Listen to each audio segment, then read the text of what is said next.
मट्टी उठाए के लिए बाप रे बाप, जिला से लेकर सब जगह फोन लगे, जरा घर से फोन मट्टी उठाए रहे। जाओ जो लिखना है लिखते रहो, जाओ।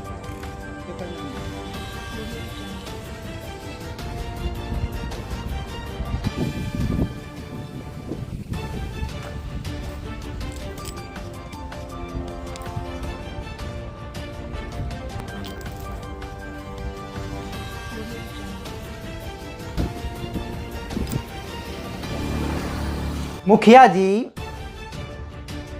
नया तेवर और नए लुक में आपने पत्रकारों को बहुत बड़ी बात कह दी है।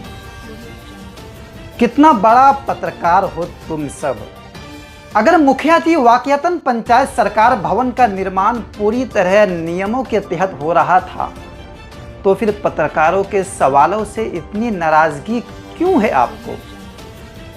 क्यों आप पत्रकारों से डर रहे हैं? आप लगातार कई महीनों से खनन विभाग को इस मामले की जानकारी दी जाती रही, शिकायतें की गई, सवाल उठाए गए, लेकिन कार्रवाई को लेकर अब भी सवाल बने हुए हैं। चलिए इसे भी छोड़ देते हैं, रहने दीजिए, बाद में बताएंगे पूरी कहानी क्या है। अब बात करते हैं उस जमीन की जहां पंचायत सरकार भवन का निर्माण हो रहा है। ग्रामीणों और लोकल वार्ड सदस्यों का दावा है कि जिस जमीन पर पंचायत सरकार भवन का निर्माण हो रहा है, उसके नीचे अभी भी बड़े पैमाने पर बालू मौजूद है। ऐसे में सवाल उठता है कि यदि निर्माण के दौरान बड़ी मात्रा में बालू निकला तो क्या उसका उपयोग सभी आवश्यक नियमों और अनुमति के साथ किया गया? यदि हाँ, तो संबंधित दस्तावेज सार्वजनिक क्यों नहीं किए जा रहे हैं? चलिए इसे भी छोड़ देते हैं, आगे बढ़ते हैं। क्या है कहानी, पूरी सच्चाई हम आपको बताएंगे। लेकिन एक सवाल और, जब लगभग 2,64,00,000 के आसपास की योजना पर पंचायत सरकार भवन बन रहा है, तो क्या निर्माण से जुड़ी हर प्रक्रिया पूरी तरह पारदर्शी नहीं होनी चाहिए?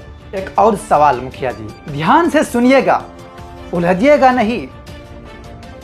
आपने जब छेड़ा है तो मैं पूरा कर ही देता हूं। यदि भवन निर्माण के लिए नहर या सरकारी डांड से मिट्टी ली गई, तो उसकी अनुमति किस विभाग से ली गई थी?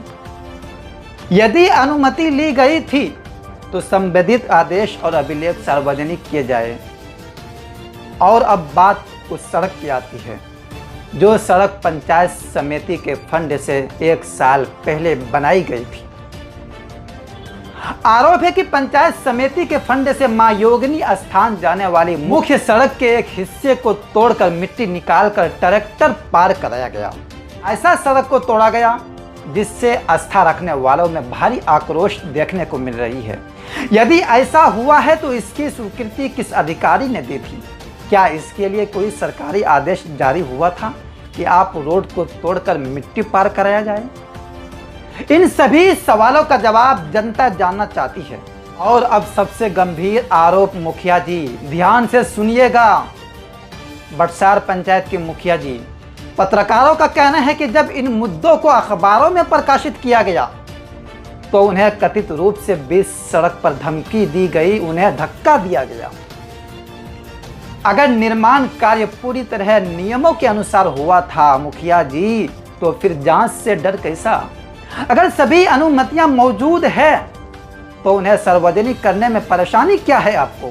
वीडियो साहब, बीपीआरओ साहब, खनन पदाधिकारी बाका, जनता आपसे जवाब जानना चाहती है। इतनी खबरें प्रकाशित होने के बाद भी अब तक क्या कार्रवाई होगी? क्या इन आरोपों की जांच होगी? क्या निर्माण से जुड़े दस्तावेज सार्वजनिक किए जाएंगे? और क्या पत्रकारों को कथित धमकी दिए जाने के आरोपों की भी जांच होगी? क्योंकि लोकतंत्र में सवाल पूछना अपराध नहीं है, बल्कि जनता के प्रति जवाबदेही सुनिश्चित करने का एक माध्यम है। अगर आज इन पत्रकारों को खुली धमकी मिली है तो इसका जिम्मेदार ये अधिकारी है, और इसके मौन रहने की वजह से आज एक मुखिया पंचायत सरकार भवन में अवैध ढंग से काम करवा रहे हैं। और मुखिया जी दबंगई दिखाकर पत्रकारों को खबर लिखने पर मजबूर कर रहा है। और साफ कह दिया मुखिया जी ने कि तुमको जो करना है करो, तुम्हारे जैसे बहुत पत्रकार हैं। क्या मुखिया जी, गजब अंदाज था आपका। अब देखना होगा कि बांका जिलाधिकारी इस पर क्या संज्ञान लेते हैं और कब तक कार्रवाई सुनिश्चित की जाएगी।